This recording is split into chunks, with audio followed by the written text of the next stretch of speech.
Welcome to Arts Talk TV, where we share the creative perspective and get the conversation started.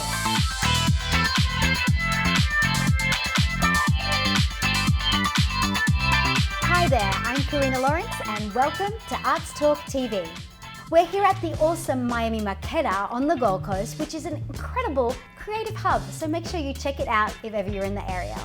Next up, we have a passionate teacher, an incredible choreographer and legendary tap dancer. Please welcome to the show, the awesome Christine Denny.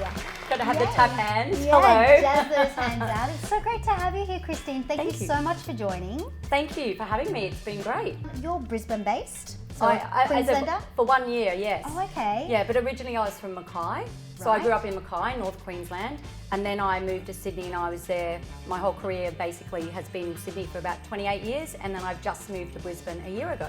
Awesome. Yeah. What took you to Sydney ultimately?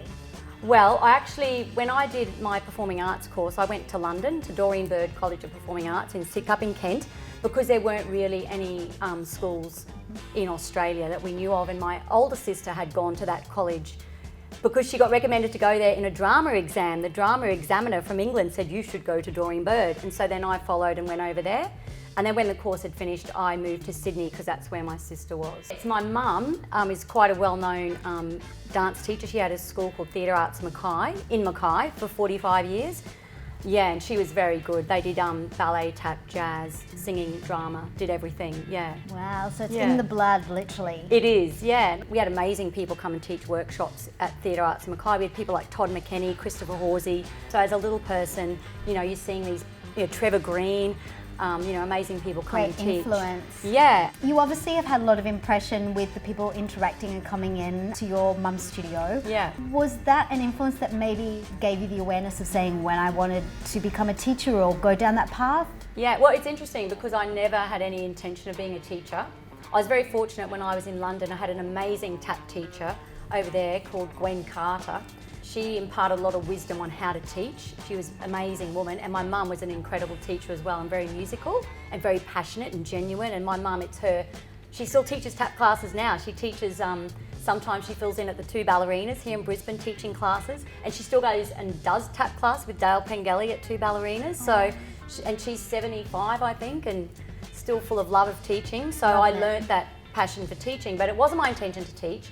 I came back to Sydney. And then my older sister had been in 42nd Street, and I was looking for some teaching work just to fill in, and I got offered a job at Brent Street. And this is back in the day when it was run by Jackie Howard, Karen Howard and Marianne Howard. And I got offered 1 hour a week there, and I got offered 4 hours a week down the road at a smaller school. And my sister said, take the 1 hour at Brent Street. And it was the best decision I ever made, because I ended up on a teaching staff, and next door I had Jason Coleman teaching jazz, Kelly Abbey teaching jazz, and there's little old me, and you just soak up so much from watching these incredible people who had so much performing experience as well, and that informed my teaching, just watching them. And Chris Horsey and Drew Anthony were teaching tap there, and so I was just very, very fortunate that I got a job there. So I did a little bit of performing, so mainly with my own devised things. So I had a group called the Rhythm Works Oz, because I also used to play drum kit, and so I'm very passionate. Rhythm is my life, really. And so I had a thing called Rhythm Works Oz, and we did tap dancing and rhythm using recycled garbage. And then we ended up doing corporate gigs with that. And then I did gigs with just the rhythm on the recycled garbage at like big corporate or like Australia Day at Blacktown sort of thing. So be out in the open air for the whole day.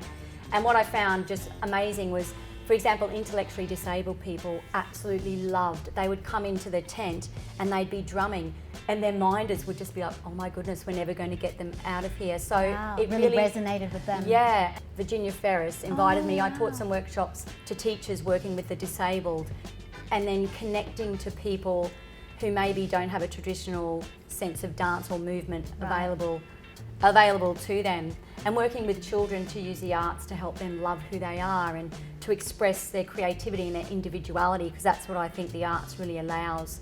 Adults, the disabled, people suffering with Parkinson's. And it was so emotional because as soon as those people held hands, this whole spark just came up. So it's really about the connectivity, isn't it? It is the connectivity of the arts, and I think that's where I think my journey is now leading me. So it started off in tap dance, which I'm really grateful for because I love tap dance. But through the tap dance, I've discovered that my passion is really using the arts to harness a person's joy for life, individuality and creativity. And it's made me see the importance of people expressing themselves as individuals as opposed to being part of a collective. All the big performing arts schools, the students go there and they want to be a performer. The skills that they have are actually transferable into lots of other areas. And if you're going to be a teacher, for instance, I think it would be good for students to learn at the performing arts schools how to teach, how to connect, how to look into the eyes of your student, connect with their soul, how to understand that if a child is being disruptive in the class, it might be that they don't have a good home life.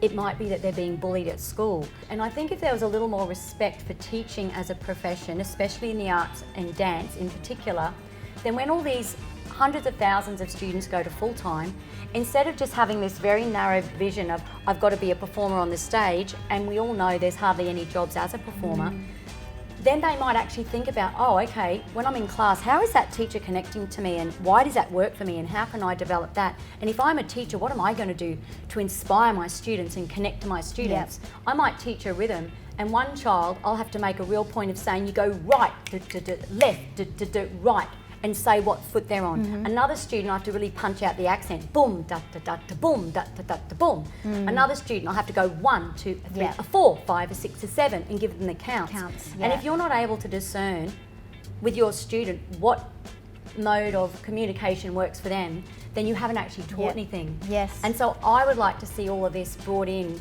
to dance education, so that when all these performing arts students who wanted to be a performer then go out and teach, they actually have a genuine passion and interest in teaching, because the best teachers are people who actually care about their students. You've got to allow the student to shine.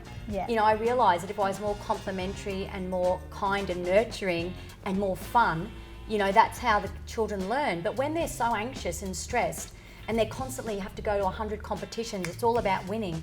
It's a real shame, because dance is about bringing yourself to the art form and expressing yourself as an individual through what you're doing, which is what I'm trying to do through my Tap Attack Oz program. Yes. It's a tap dance syllabus or curriculum, so it's from tiny tot, which is 5-year-old, through to semi-professional. So instead of the child just standing there, now they have to listen to the music and make up their own introduction. They also choose, or could choose, to add a prop. So when I go to my exams, I might have 10 children at that studio sitting that exam, and each one might do something different. And the idea is to get the children thinking and being creative, as opposed to being given, this is what you're going to do it this way, and then you will get 98%. That's not what I want. I want children who are invested in what they're doing and curious and wanting to learn, and who are brave enough to put their own ideas forward. I was ready to examine once in Sydney, and the little girl was walking in the door, and I heard the mother say, you better get 100%. Sometimes the growth in the child is not evidenced in the result the child gets on the piece of paper. Because if they're not a child who has a natural inclination for tap dancing, they don't have natural rhythm, for instance. So I had a little girl once, and her first exam, I think she got 58%, which is in Tap Attack Oz terms pretty low. The next year she got like 62. The next year she got like 78, and then the next year she's got 88. She just suddenly boom. Progress. It was progress.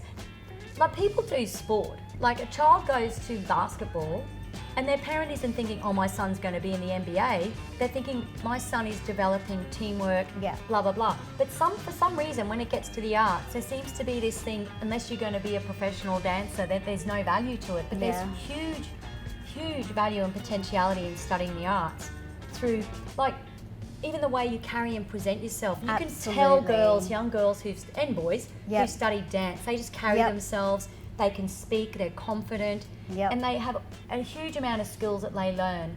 I just really think the arts has so much to offer in terms of building the self-esteem of the child, or whether it's an adult. And I've seen that through my work with Dance for Parkinson's, with Rhythm Works Oz. So then I segued through to A Bridge to You. That's what I was going to say. It was a program called A Sense of Self. Yeah, I developed a program called A Sense of Self. So I wrote a blog called A Bridge to You, which was all about discovering joy in your life. And then I developed a program called A Sense of Self, and it was a wonderful day program where they all really just had a look inside, you know, who am I really? What do I really want out of my life?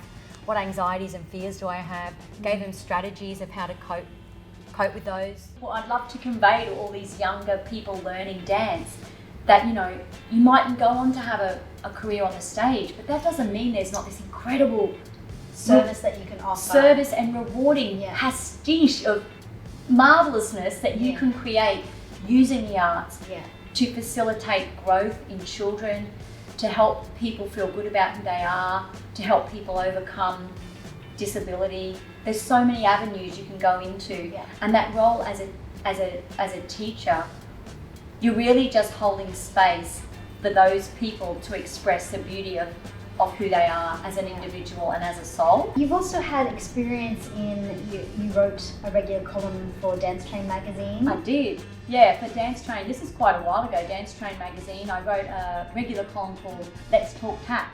They didn't really have anything that was focused on tap, and you know, tap is such a wonderful genre, but I think it gets a little bit left out, mainly because it's very misunderstood, because what makes a good tap dancer is intrinsically hidden. You know, it's rhythm, it's oral, there's a lot of things, whereas, you know, in classical ballet, it's like, you know, you've got a beautiful arabesque line that you can see and people can really relate to that. That's the other thing why I think tap is a difficult genre for dance schools, because tap it doesn't stay the same. It's constantly reinventing itself. It's incredibly innovative, and I think it makes it difficult for dance schools to stay current. It's a big effort. And so that's why I think a lot of tap can be a little bit outdated. So you had a segment I did, I had a little on the couch. on the couch. Christine. On the couch with How Christine. ironic. Yeah, that was with Dance Life. Clint Salter, when Clint was running it. Yeah. Yeah, it was great. I interviewed, you know, people like Jason Lewis and Rachel Schmaltz. And So you were part of the Olympic Games ceremony. yeah, 2000. Wow, with Dean Perry. With Dean, yeah. So because it was obviously a massive venue, they had to put some of the sound down to really layer the sound. Okay. And so a small group of us actually worked on the recording of the sound of the beats. So there was a circular piece. There was Adam Garcia in the middle, and then there was a big ring of tap dogs, and a few girls snuck up there with the tap dogs. So I was one of the girls who managed to be snuck up there on the circular bit. I was very, very lucky to be able to be part of that. Yeah, because it's now even, you know, people still talk about I think it was called the Eternity Tap segment. Wow. What a huge undertaking, but It is. he's so brilliant. He had this amazing concept, and and the grinders, you know, the guys with the grinding things, and all the sparks are going everywhere. And I think everybody really needs to give a lot of thanks to him for Paving the way. paving the way and injecting the tap genre with this sort of modern feel that didn't really exist in Australia. Yeah. Everyone has their own flavour. Like if you look at Nathaniel Hancock's choreo, it's really unique to him. Then if you see Nathan Sheen's, his stuff is him. Dean Perry, you can tell it a mile away. There's a great guy called Glenn Dumbrell, who's a famous legendary tap teacher. He's absolutely brilliant. The way he puts his rhythms together, his cross rhythms, his cannons, he's just incredible. All over the world, there's a real rising up of women in tap. They're very visible. In the States, you've got Sarah Reich, who is really famous because she taps with Postmodern Jukebox, and I believe Kaylee and Kelsey Carr, they also tap them sometimes. They're very well known. One of the best tap dancers in the whole of Australia right now is a female, and that's Brianna Taylor, and she is absolutely incredible. And Peter Anderson. And Peter has an Irish background as well, so she sort of fuses Irish and tap dancing, and she's got a group called Airborne, I think it is, EIR, Airborne. So many people have a very unique style, you can just see it. And I think that's something the Australian tap scene would be really proud of. A bit of a fun and fun and games segment here on Arts Talk TV. It's called the Shutter Speed Challenge. Something tells me you're going to nail it. Oh, okay. First answer that pops into your head. Okay. You up for it? Yep. What's the last song you listened to? Oh, since you've been gone. Love it. What does creativity mean to you? Freedom. Beautiful. Person you'd most like to meet? Jamie Oliver.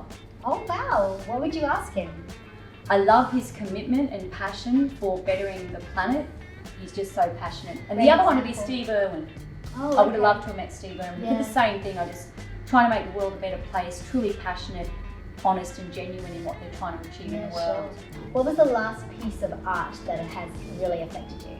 Well, actually, when you say that, I actually think of a painting that actually I bought in Sedona. Yeah. And it's a Native American Indian, and there's a big red rock, but the red rock, when you look at it, is actually a Native American Indian lying down. Yeah. The name of the painting is The Sunset No One Saw.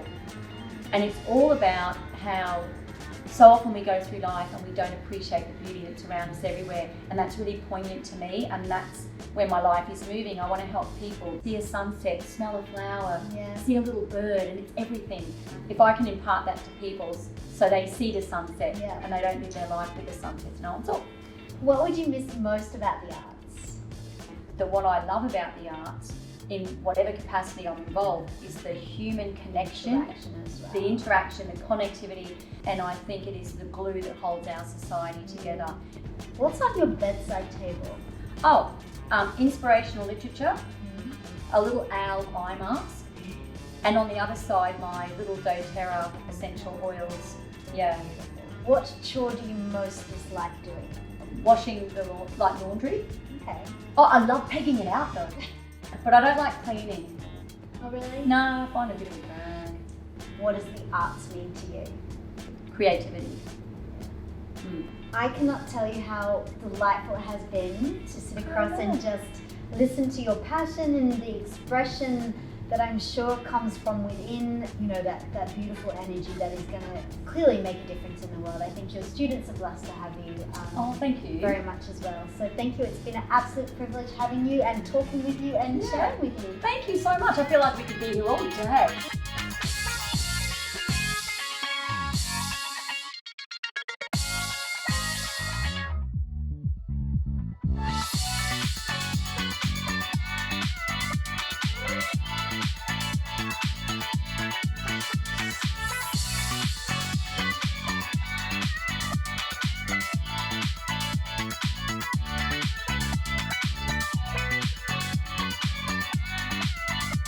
So glad you could join us today on our Arts channel.